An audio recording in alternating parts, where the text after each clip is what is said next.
चलो, तो ये इलास्ट्रेशन में मुझे एक 12 वायर्स का क्यूब दिया है। ये जो साइड है ना बेटा, ये एक वायर है, समझ लो। हर एक वायर का कुछ ना कुछ रेजिस्टेंस होगा। क्यूब है मतलब 12 वायर्स एक जैसे ही होंगे, हर एक का रेजिस्टेंस एक जैसा होगा। तो यहाँ पे ये एक वायर, ये वायर का रेजिस्टेंस मैं स्मॉल आर के फॉर्म में ले रहा हूँ। मुझे टेक्स्ट बुक में वैल्यू दी है, बराबर, लेकिन फिर भी मैं यहाँ पे इसका एक रेजिस्टेंस स्मॉल आर लेकर कैलकुलेट कर रहा हूँ। फ्यूचर में अगर ये वैल्यू चेंज हो जाए तो स्मॉल आर के बदले वो वैल्यू पुट करनी है बस, बराबर। तो ये वाले वायर का रेजिस्टेंस है आर, तो ये रेजिस्टेंस को ऐसे मैंने अलग से ड्रॉ कर दिया। ये वायर का जो रेजिस्टेंस था ना, उसको एक्चुअल रेजिस्टेंस के सिंबल के फॉर्म में यहाँ पे मैंने ड्रॉ कर दिया। ये वायर का रेजिस्टेंस भी आर था, चलो ये वायर का रेजिस्टेंस भी आर है, resistance R, resistance R, resistance R, resistance R, R, R, R, R, R. तो 12 वायर्स से हमने एक क्यूब बनाया है। मुझे फाइंड करना है equivalent resistance between two diagonally opposite point. चलो कौन से पॉइंट है तो समझ लो बेटा, एक ये पॉइंट है, एक ये पॉइंट है। मुझे ये दोनों के बीच का इक्विवेलेंट रेजिस्टेंस फाइंड करना है, बराबर। तो अगर मैं आपको ऐसी कोई सर्किट देता ना, तो आप डायरेक्ट समझ जाते कि ये दोनों रेजिस्टर का पैरेलल कनेक्शन है। लेकिन ये क्यूब में बताओ, बोलो, ये दोनों पॉइंट के बीच में ये क्यूब का कैसा कनेक्शन है? सीरीज के पैरेलल। ये मिक्स्ड कनेक्शन है बेटा, बराबर। ये कनेक्शन सीरीज पैरेलल डायरेक्ट ऐसे पता नहीं चलता। तो ऐसे कनेक्शन में हमें क्या करना है? सबसे पहले जिस दो पॉइंट के बीच में इक्विवेलेंट रेजिस्टेंस फाइंड करना है, वो दो पॉइंट के बीच में सबसे पहले हम बैटरी कनेक्ट करेंगे। चलो इसको मैं नाम दे रहा हूं ए, ये B, C, D, E, F, G and H. मुझे ए एंड जी के बीच का इक्विवेलेंट रेजिस्टेंस फाइंड करना है। तो हम ए एंड जी के बीच में सबसे पहले कोई भी एक सेल कनेक्ट कर देंगे ऐसे,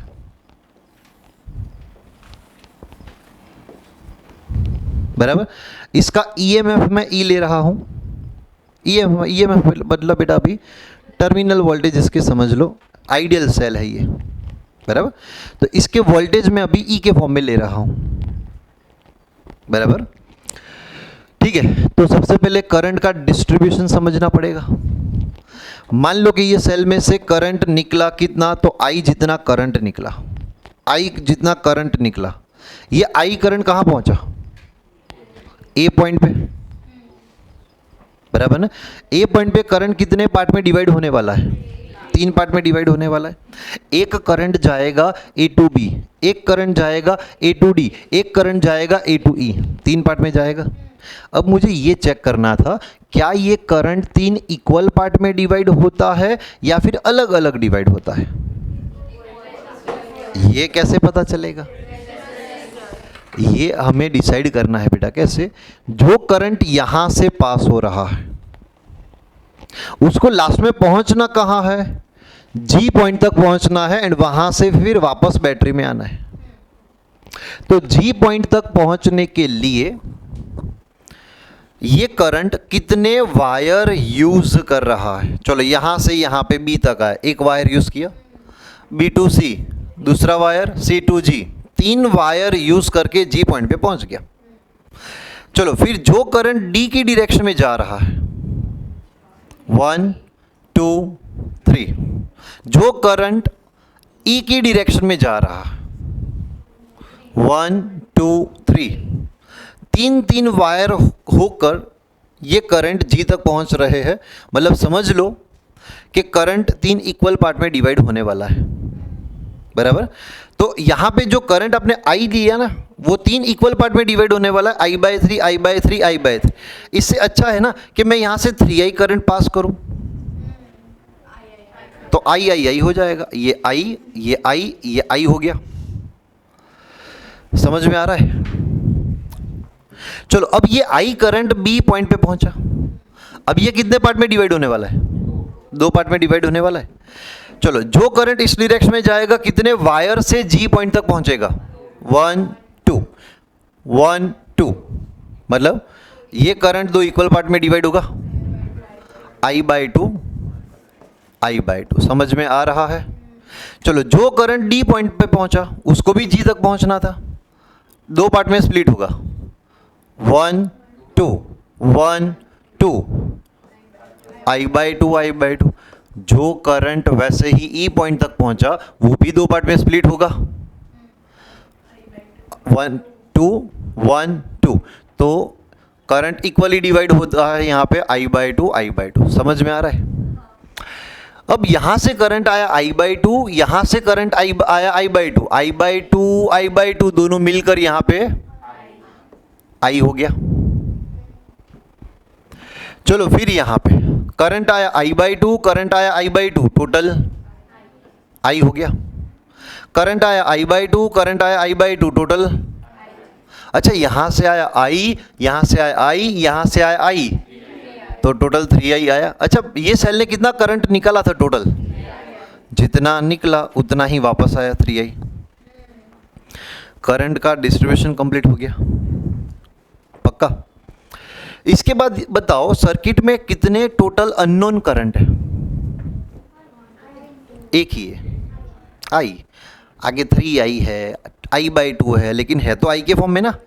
एक ही करंट अननोन है, तो हम एक ही लूप लेंगे, डायरेक्ट बैटरी के साथ लूप लेंगे। आपको जो पसंद है बेटा वो लूप ले सकते हो, बराबर। मैं कौन से लूप की बात कर रहा हूं?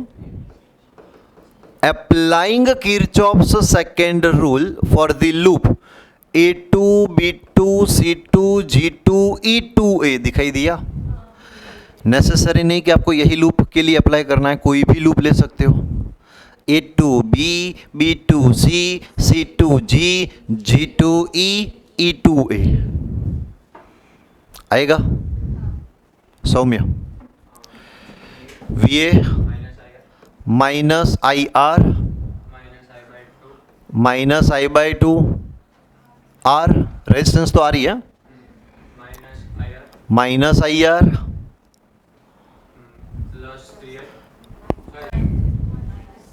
यहां पे रेजिस्टेंस नहीं है, डायरेक्ट सेल आया, negative to positive, plus E is equal to VA cut कर दो। समझ में आ रहा है ना?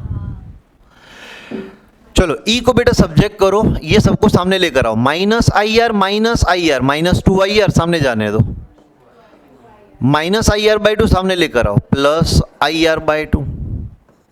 तो ये E आपको मिला 2 2 4 प्लस 1, तो 5 IR/2।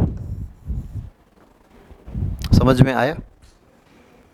इसके बाद का जो स्टेप है बेटा, इसको मैं जनरली बोलता हूं माइन स्टेप। अब माइन स्टेप तो समझ में आ गया होगा। मुझे क्या फाइंड करना था? A एंड C के बीच का इक्विवेलेंट रेजिस्टेंस फाइंड करना था, बराबर ना? मैं क्या कर रहा हूं?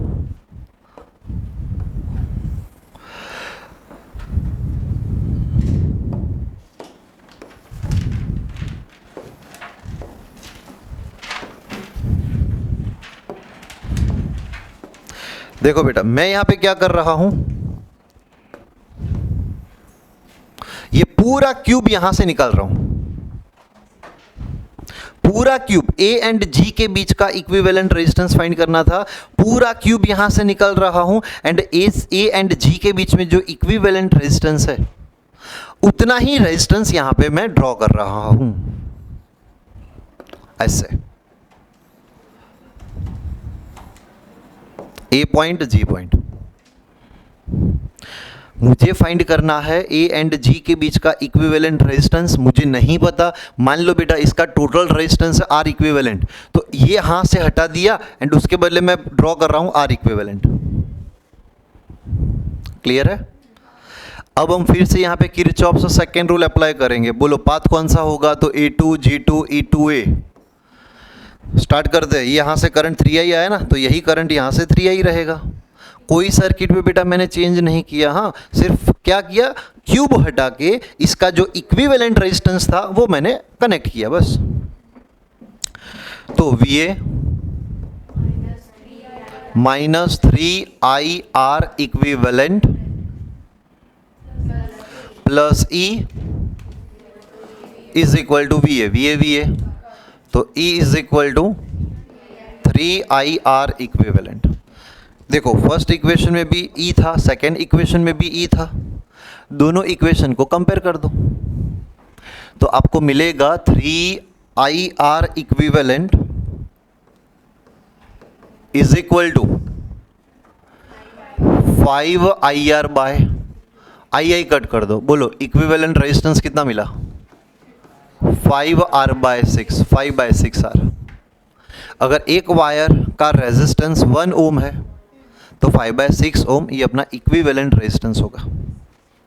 हमें इक्विवेलेंट रेजिस्टेंस फाइंड नहीं करना था। मान लो हमें ये फाइंड करना है कि ये बैटरी ने कितना करंट सप्लाई किया, current supplied by the cell.